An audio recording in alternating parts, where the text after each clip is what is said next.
Hi everyone, I'm Chad Burton, CEO of Curo Legal, and on behalf of the Young Lawyers Division of the Florida Bar, we're bringing you a series of videos on starting a virtual practice. So this is going to be a series of videos broken into 6 parts that are aimed at helping you as newer lawyers figure out the ins and outs of how to get started coming out of law school or coming out of a traditional practice. So there's a ton of information we're going to cover. We're going to dive deep into certain subjects. In particular, this first video is going to be about really the background of virtual law firms and getting started and things to think about in running the business.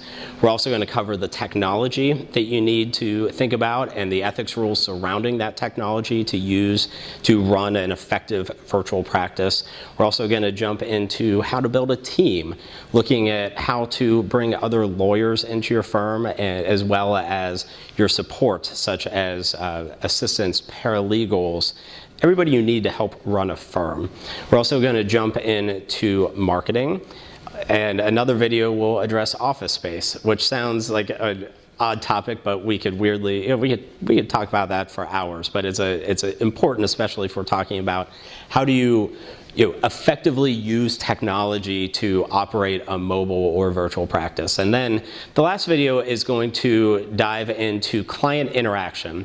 When you think about virtual law firms and how you're working with your clients, you really can be creative in how you set up the relationship with the client. So we're going to go through a lot of different ideas on that front on how you can enhance client service, because as you will see throughout this is the theme throughout these videos is going to be, this is about serving your clients. And a lot of people think about virtual law practice in the context of how does it work or help the lawyer, but really all decisions, while it may be a benefit from a work-life balance, etc., really all of this at the end of the day is that we have to have more effective client service.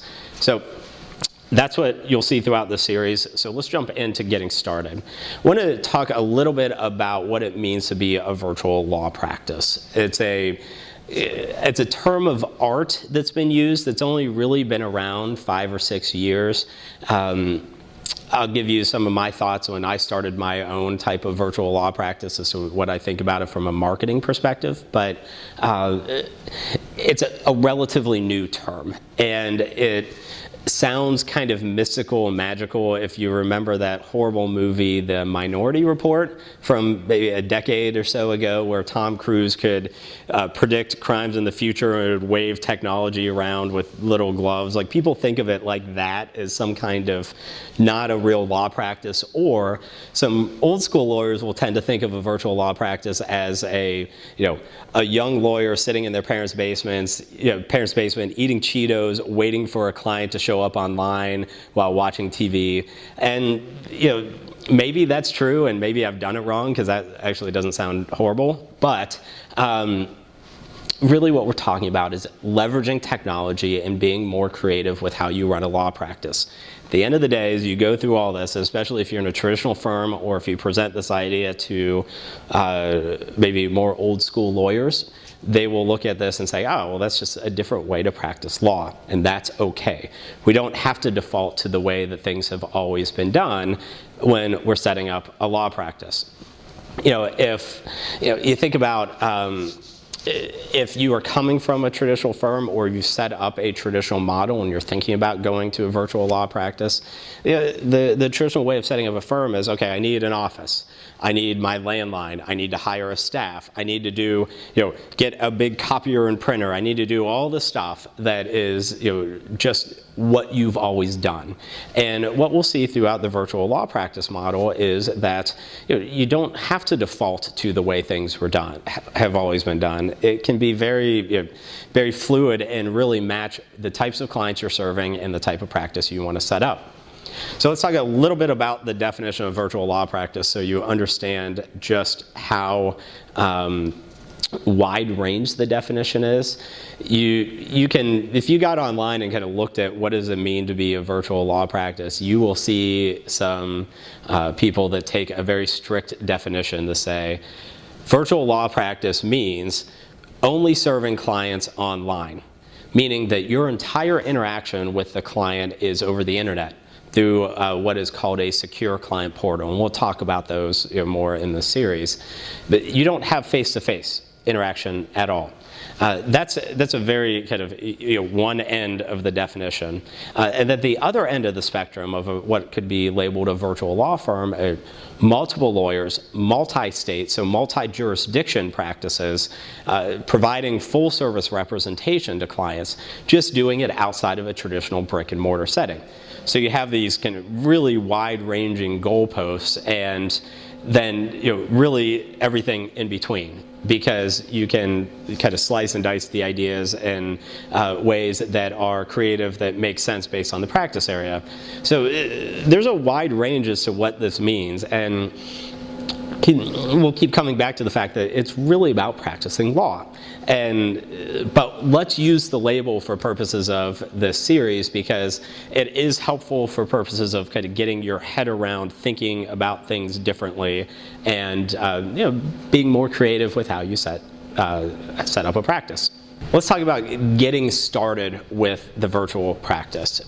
What do you think about on day one of planning? And I said planning on purpose because, and I'm going to use that term loosely, because remember, you're starting a business, and running a business is challenging and rewarding, and it's that gets lost a lot, and you don't hear a lot about that in law school, that when you're starting a new practice, regardless if you're in with others or you're running a solo practice, you're running a business, and there's a lot to that. So some schools of thought are, well, you need a super detailed business plan that's 80 pages with financials, et cetera. And then the other, which I tend to follow, is there's something called the lean business canvas, where you can map out your customers, your competitors, your services you're offering, and just really get started. And there's that element, especially lawyers, because we tend to have, we all maybe have defective personalities, and that we are super strong personalities and want to do everything perfect. So that doesn't work well when you are starting a new model. You will not get it perfect. So the best thing to do is just start. Come up with your idea, get the framework around what you want to do, and get started, and start looking into how you want to operate your practice. If you have no idea how to get started, obviously part of this, this is a good resource, but also don't hesitate to talk to other people. Look online, reach out to people that have started these kind of things, or reach out to people that run traditional practices.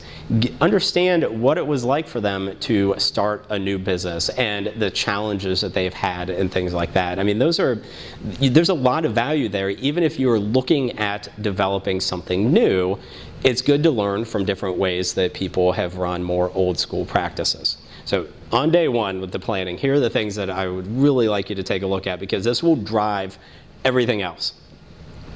Who are you serving? Who are your clients going to be? What kind of practice areas are you going to engage in? Start with those two things and really understand what you want to do. I'm not saying it's not going to change over time, but as you will see as we go throughout this series, when we talk about technology and office space in your team, that will all be driven by the type of clients you're serving. So once you get your head around that, that's the starting point, and then you build your business around it. That concludes the Getting Started portion of the series. Be sure to check out the others for deep dives into different subject matters regarding virtual law practices.